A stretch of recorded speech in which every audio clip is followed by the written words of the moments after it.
The purpose of this video is for all the people who are denying that I made the Millennium Falcon on PlayStation by saying it's impossible or it's AI. I just want to remove all those claims and remove any doubt. And while I'm at it, let's just go ahead and fix the denying that I'm in the Philippines. This is where I'm living right now. Yes, I really scuba dive too.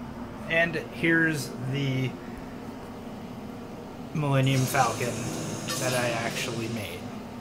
So, a lot of people were asking for a tutorial as well. So, I'm literally going to walk you through a bit of the details on how to make it. I'm not going to do a whole 30-hour video because that would be very time consuming. But as you can see, I'm on a planet, I'm on a base, I'm really here.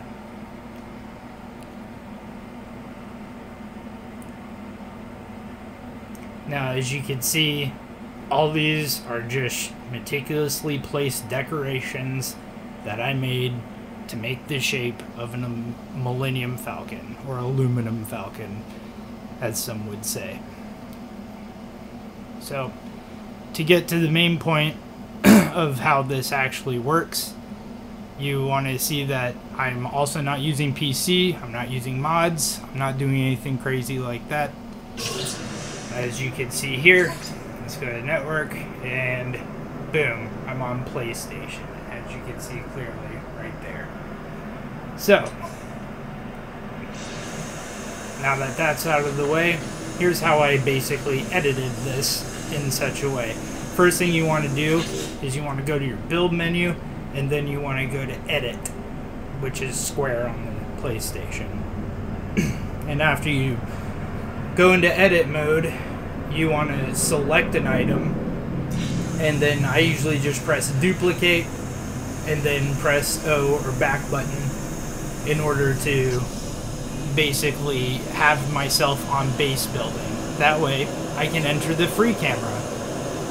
Boom. Now I'm able to go around the ship and highlight every single piece, but I always go to a Corvette piece and then I press to the delete button, so that way you can have it switch to the menu where you don't have the camera option anymore. Now you're in the build menu. You want to be close to it as well.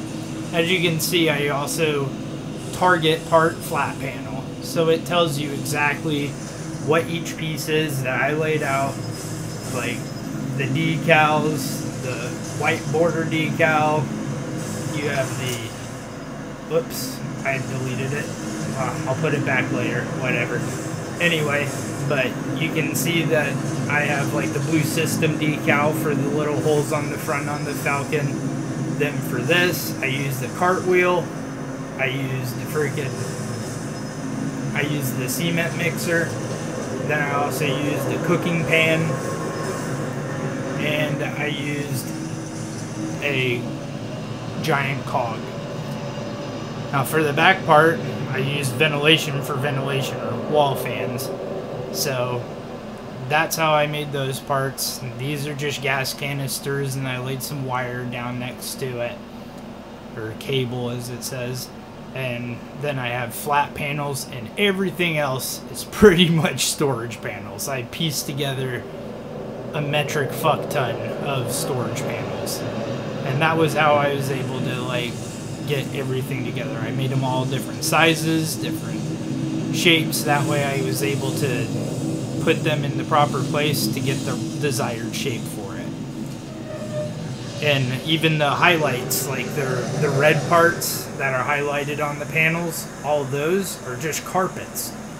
So as you can see, the entire thing is pretty much made out of those. And then on the bottom side, I really went a little bit lazy. I didn't go into too much detail on it. I just put some big old storage panels on there just to kind of give it the edge on the bottom, because I'm not really looking at the bottom a lot when I'm playing, so I don't really care about that detail. And then on the back, you can see here, I just used the cooler. I felt like that was a better look for that side. And then I put in like a few extra things like the lathes, and you can see where I have my Corvette parts as well. So I hope this is kind of giving you an idea of how it was built, and that it really was built and it was not modded. It's not fake. These are achievable shapes and everything that can be done. Free placement is going to be your best friend when you're doing it. And basically that's the rundown of the whole thing. And then you end up with this. The back panel is just more of those storage panels. Now another thing you're going to notice is that when you're on the interior, we'll just go ahead and exit the camera there because I don't want to accidentally delete something else. But on the interior, you're going to notice that you have like pieces that bleed through, because when you like do free placement and then change the axis and then you make it fit in the way you want, it will bleed through the actual ship.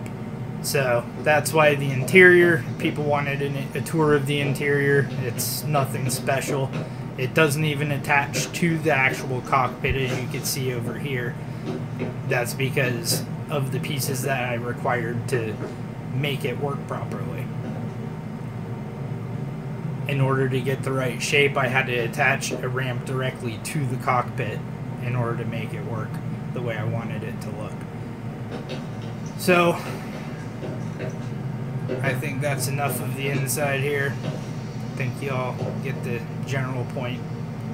I didn't do too much decorating because it's more of a outside model than it is an interior design.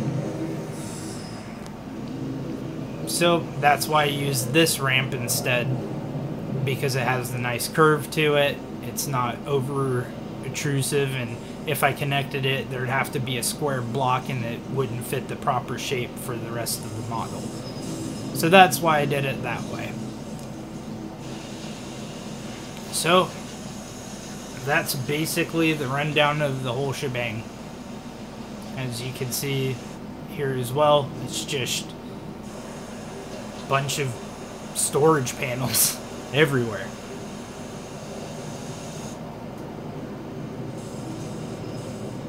So it is hilarious that people think that it's fake and it's AI, and that's all well and good. You can call it whatever you want. Doesn't make it right, doesn't make it true, but it does mean that you're complimenting me very much.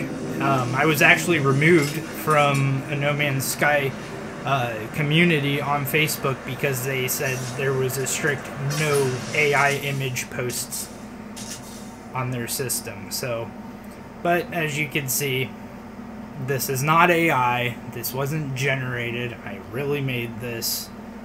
Here it is. And I hope that for those of you that wanted somewhat of a tutorial, I don't want to sit through a really long one like I said, but hopefully this pleases you and you get the basic idea. It's your imagination that gets to fill in the blanks on how to really get everything to fit properly. But good luck, guys. Enjoy.